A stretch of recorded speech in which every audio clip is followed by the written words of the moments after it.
Hi guys, welcome to my YouTube channel. Today we will see how to download and install MySQL on Windows 10 operating system. For that, first we'll open our favorite browser and we'll navigate to our search engine. And here we will type MySQL download. And now we can see the link here from mysql.com, and when we click here MySQL downloads, we can it will open mysql.com/downloads, and it is now in the downloads tab. And when we scroll down, we can see here this MySQL community GPL downloads. We need to click there. Now we will navigate to webpage.dev.mysql.com/downloads, and here we need to go to the MySQL installer for Windows here.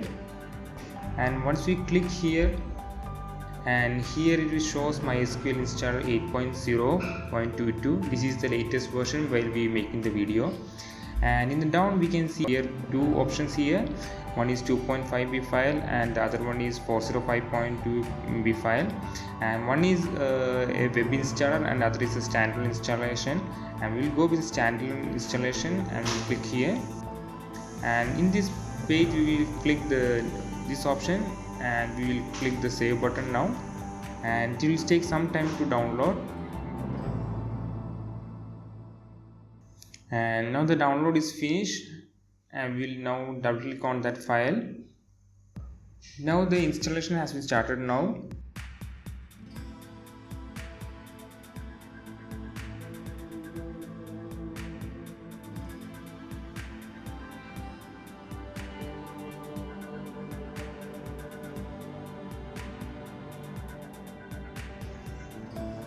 Now we got one MySQL installer window. Here we get a setup type to choose, and here by default is developer default. Here we can see the developer default, and it will install these all features. And next is server only, and here in the setup description we can see what all types will be installed. And I will choose with the full installation. And if you want custom, if you need some selected items only, you need to choose with the custom. So I will choose the full installation and I will click on the full. And once you click next, we can see here some check requirements option. We will see here, we can see here some manual is mentioned here, so that we need to install manually. For that, first we need to connect to internet, and we need to click the execute button. Then it will try to install some of the applications. And once we click execute, we can see some file will be downloaded automatically and it will get installed automatically. In this PC we don't have this Microsoft Visual C++. Without this application we can't install this SQL server. If we just proceed without installing this, we can't see the MySQL server in the next screen. Now we can see here this almost installation has been done, and we can click next now. Here we need to press yes, and now we can see here installation, and they all are showing us ready to install, and we'll click the execute button to start installation. Now you can see the first MySQL server has been started, and you can see the progress window or progress percentage also there. It will take some time to get the installation need to be complete, so we need to be patient while installation.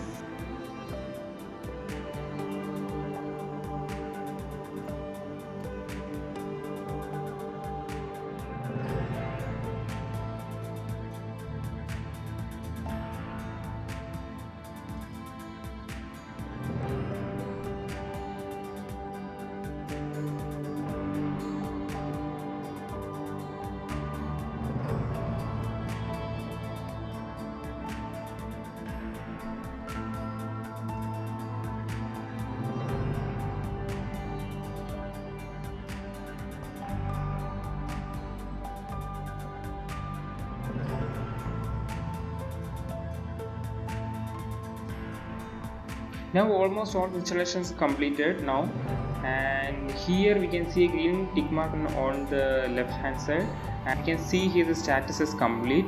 We need to click next, and it will take to the next Windows product configuration. And here we need to choose we need to configure these items here, this SQL server, SQL router, and samples and examples. So we need to click the ready to configure, and we need to click on next. Now once we click, we can see a window like this, and we need to choose a server configuration type. The config type we can choose here: the development computer, server computer, and dedicated computer. And if we choose development computer, there is a minimal amount of memory will be used. It is server computer, I think its medium memory usage will be there.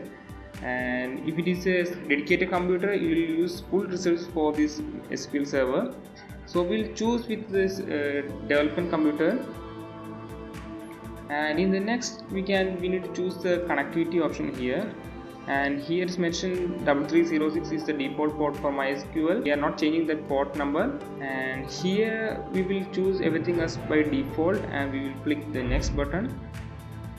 So once we click next, we can see the authentication method we can see here, and we will choose the use strong password or the encryption for authentication, and we will choose next button. Next is the account and roles, and here we can see MySQL root password, and we need to enter the root password. And here we will type a root password here, and we need to repeat the same password, and we need to confirm. And we need to use a strong password if we are working on a live system. And here I am using it is for training purpose, and I am not using a strong password right now. And next down we can see here the MySQL user accounts, and here right we can see here one add user option. And once we click the add user, we can see a window like this, and we need to choose here the username. And here next we need to click the host as all host only. I will choose as by default the same. And here once we click the role, we can get some different options here. We can choose which type of role we need to give for that user, as like backup admin, DB admin, DB designer, and much more options are there.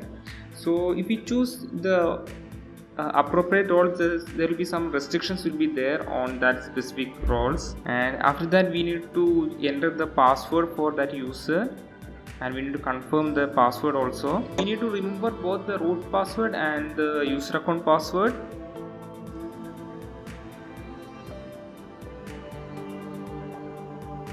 Once we click next, we can see this Windows Service tab. Once we click the next tab, we can see the Windows Service. Here on everything I will leave as default here, and here in the Windows Service name we can see here as MySQL 80. This is because our SQL version, SQL server is 8.0.22. That's why it's mentioned as MySQL 80 as the Windows Service name. So here everything I will leave as default, and I click next. And once we click next, we can see this apply configuration option. So here we can see here writing configuration, updating Windows firewall and all, and these configuration will be done now. And we can see here the starting server now and updating start menu link. Now all the configuration has been completed, and we need to click on finish. And now this MySQL server configuration has been complete. Next is the MySQL router configuration, and we need to click next. Now we can see a MySQL router configuration. Here we will not change anything. Here we will leave everything as default, and we will click finish here. And here that will click next now. And now we'll get a screen to connect to server, and here in below down we need to enter our password, root password. And once we click check, you can see here the connection is succeeded. And now we need to press next. Now we'll get a screen to apply configuration, and these are the configuration we need to get applied. And once we press execute, you can see that the configuration are getting applied. It will take some time for running the scripts.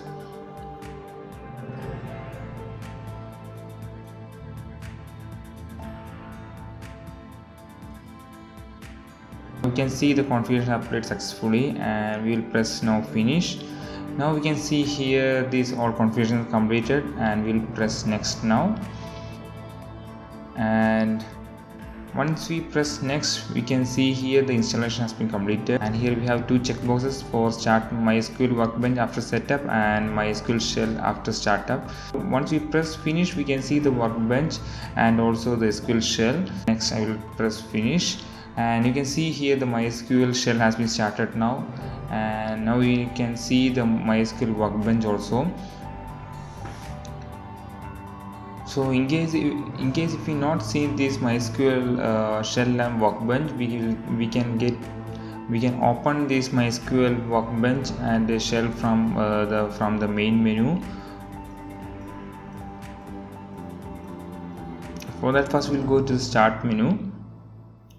So in the start menu, in the recent layer, we can see the MySQL Shell, MySQL Workbench and all. Or else we need to go to all applications and we can search for the MySQL, and from there we can find the MySQL. So we'll close the MySQL Shell, and we'll close this Workbench also. We'll open our MySQL command line client from our start menu. And once you click there, we can see this MySQL command line here, and we need to enter the password here. Now once we enter the password, it is connected to the database now, and we will execute some commands here now, and we will see the database here. For that, first we will type here show database. So now we can see the databases now. So now we can see the database. So we will select the database world. For that, we will type here use space world. Now once we press enter, we can see the database has been changed, and we will see the tables inside this database world. For that, we will type here show tables. And once we enter, we can see the tables inside this database world, and now our command line is working fine. Next we will see this database using our MySQL Workbench. First we will close this, and we will open MySQL Workbench now. Now we can see the MySQL Workbench. Then we need to connect to the database. For that, first we need to click the database, and we need to connect to the database. And in this here we need to click on the stored connection, and we need to choose the local instance of MySQL. Here the username is root, and here we need to enter the password. We need to click in the store in vault, and once we press OK, and here also we need to press OK, and now we can see the databases here, and here in the Workbench we can see here schemas, and once we click here, we can see the database here, Chakila, Sys and World. We can see the tables in the World database we seen earlier through our MySQL command line. Hope all enjoyed this video, and thanks for watching.